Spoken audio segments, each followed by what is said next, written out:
體貼的醫療衛生，作者青蘋果，愛萬民靈修分享。祭司要察看那人身上的斑點，如果斑點上的毛髮變白，且斑點似乎深於皮膚之下，那就是麻風病。祭司察看之後，就要宣告他的不潔淨。如果斑點是白色的，沒有深於皮膚的之下的，上面的毛髮也沒有變白，祭司將這患病的人隔離7天。這就是聖經上預防傳染病爆發嘅程序，亦都係上帝嘅話語嘅啟示。我哋嘅上帝係一位體貼嘅神，佢啟示祭司辨識乜嘢係傳染病，並教導人們如何預防疾病嘅爆發。佢如此深愛世人，以至於透過耶穌基督設計咗救贖嘅計劃，使我哋免於永世嘅沉淪。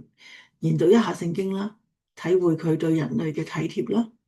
最親愛嘅天上阿爸父，感謝你用你嘅話語去教導我哋點樣去防止疫症嘅爆發。